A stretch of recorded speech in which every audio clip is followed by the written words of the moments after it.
All right, everyone, let's draw our surreal room. We're going to start with a realistic looking room using space and perspective, and then we'll add some fun surreal pictures later.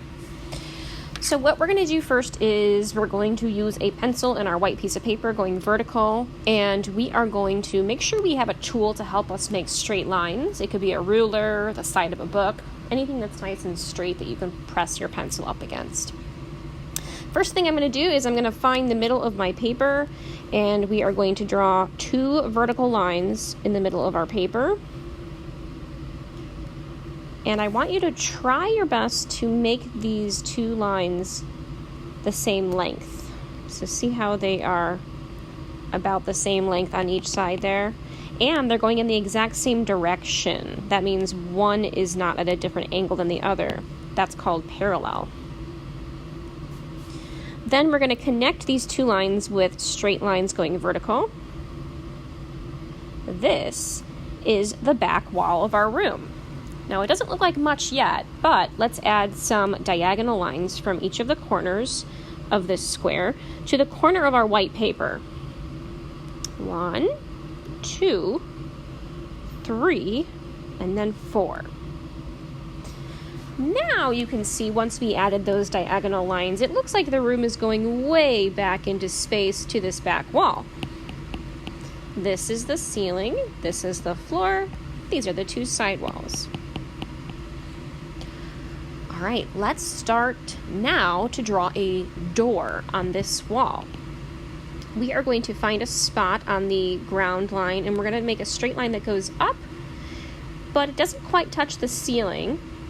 And make sure this line is parallel to this line. That means they are going in the same direction, same angle. Then the top of the door, let's make a little straight line, and we want this line to be the same direction as this line, parallel, same angle. Then we're going to make a line that goes straight down to the ground, and we want this line to be parallel to this line and the side of our paper. All right, let's put a little line here to show that the room goes out into another room. That makes it look even more realistic. And I'm actually going to erase this little line right here to show that the floor continues into the other room. Awesome, that looks great. Let's draw a window on the other wall, the opposite wall. This time though, we're gonna make a little straight line that doesn't quite go to the floor. This line is parallel to this line.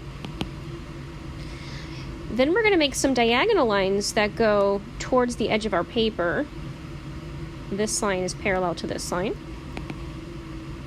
On the bottom, for the bottom part of the window, this line is parallel to this line. And then a straight line that connects them to close the window.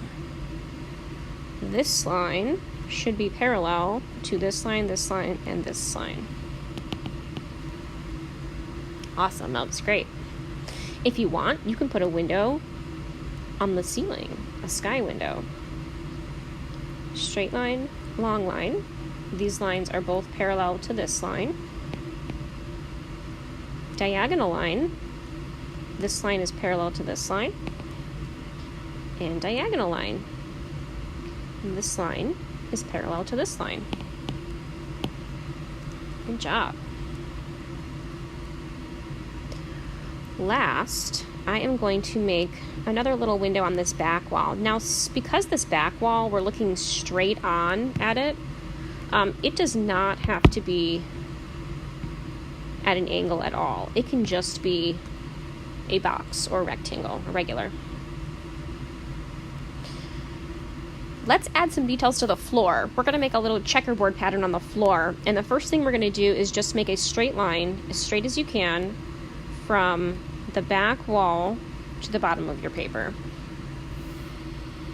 Then we're going to make some lines that go out this way and this way, and they have to be a diagonal.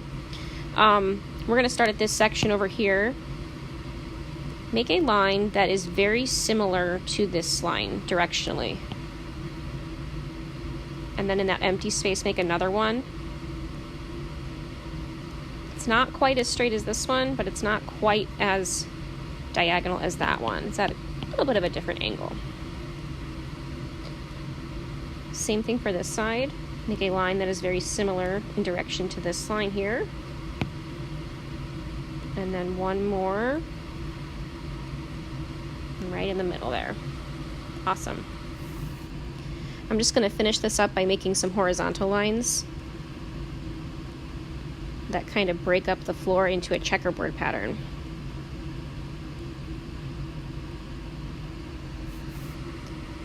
Awesome, this looks great. It looks like we finished our room. If there's any other details that you want to add to your room, you can. And then last thing we're going to do is we're going to color it. You can color your room whatever color you want. You can make your walls different colors. You can make your ceiling a different color. Actually, I'm going to change that from yellow to green. I'm going to make all my windows yellow. I'm going to make this wall red. No, actually, I'm going to make that wall blue so it looks like it's going into a different room. And make that wall blue. And then if you want, you can do like a color pattern on the floor. You can switch it up. You can do like orange, blue, orange, blue, orange, blue. So this is a surreal room. Remember, it's not super realistic. You can make it crazy colors if you want. It's totally up to you. And then next week, we're going to add some funny pictures to this to make it look kind of like a dream, like a surreal dream. All right, friends, I finished my room. I hope you had fun creating your room. I hope you learned a little bit about space and perspective. Stay tuned for next week.